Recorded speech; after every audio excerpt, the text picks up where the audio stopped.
Reshma madam. ಎಲ್ಲರಿಗೂ ನಮಸ್ಕಾರ.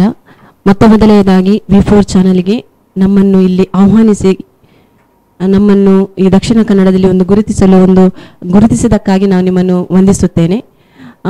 Saint Mary's special school ಕಿನ್ನಿಗೋಳಿಯಲ್ಲಿ ಒಂದು ಜೀವನ್ ಜ್ಯೋತಿ ಚಾರಿಟೇಬಲ್ ಟ್ರಸ್ಟ್ ಮುಖಾಂತರ ಶಾಲೆಯು ಒಳ್ಳೆಯ ರೀತಿಯಲ್ಲಿ ನಡೀತಾ ಇದೆ. ಇಲ್ಲಿ ನಾವು ಮಕ್ಕಳಿಗೆ ವಸತಿ ರಹಿತ ಶಾಲೆಯನ್ನು ನಡೆಸ್ತಾ ಇದ್ದೇವೆ.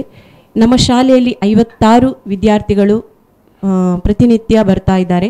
ವಿದ್ಯಾರ್ಥಿಗಳಿಗೆ ಬೇಕಾದಂತಹ ಸಾರಿಗೆ ವ್ಯವಸ್ಥೆ ಆಗಿರ್ಬೋದು, ವೈದ್ಯಕೀಯ, ಊಟ, ಯೂನಿಫಾರ್ಮ್ ಎಲ್ಲ ಸೌಲಭ್ಯಗಳನ್ನು ನಾವು ವಿದ್ಯಾರ್ಥಿಗಳಿಗೆ ಉಚಿತವಾಗಿ ನೀಡುತ್ತಾ ಇದ್ದೇವೆ. ಈ ಮುಖ್ಯವಾಹಿನಿಯ ಮೂಲಕ ನಾನು ಎಲ್ಲ ಜನರಲ್ಲಿ ಕೇಳುವುದೇನೆಂದರೆ, ಕೆಲವರ ಮನಸ್ಸಿನಲ್ಲಿದೆ ಮಾನಸಿಕ ಭಿನ್ನ ಸಾಮರ್ಥ್ಯರು ಅಂದರೆ ಏನು ಪ್ರಯೋಜನ ಇಲ್ಲದವರು, ಅಪ್ರಯೋಜಕರು ಅಥವಾ ಹುಚ್ಚರು ಎನ್ನುವ ಪರಿಕಲ್ಪನೆ ಇದೆ. ಈ ಭಾವನೆ ತಪ್ಪು.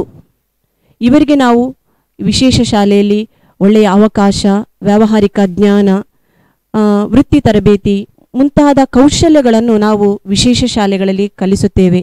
ಹೀಗೆ ಈ ಮಕ್ಕಳು ಸ್ವಾವಲಂಬಿಗಳಾಗಿ ಜೀವಿಸಲು ಅವರಿಗೆ ನಾವು ಒಂದು ತರಬೇತಿಗಳನ್ನು ನೀಡ್ತಾ ಇದ್ದೇವೆ. ಈ ಮುಖ್ಯವಾಹಿನಿಯಲ್ಲಿ ನಾನು ಕೇಳುವುದು, ನಾವು ಯಾವ ರೀತಿಯೆಲ್ಲ ಕೌಶಲ್ಯಗಳನ್ನು ಕಲಿಸುತ್ತೇವೆ ಎಂಬ ಪರಿಕಲ್ಪನೆ ಮುಖ್ಯವಾಹಿನಿ ಮೂಲಕ ಎಲ್ಲರಿಗೂ ತಿಳಿಯಲಿ ಎಂದು ಕೋರುತ್ತಾ, ನಮಗೆ ಅವಕಾಶ ನೀಡಿದ V4 ಚಾನಲ್ಗೆ ತುಂಬ ಹೃದಯದ ಧನ್ಯವಾದಗಳನ್ನು ಹೇಳುತ್ತಾ ನನ್ನೆರಡು ಮಾತುಗಳನ್ನು ಮುಗಿಸುತ್ತೇನೆ. ವಂದನೆಗಳು.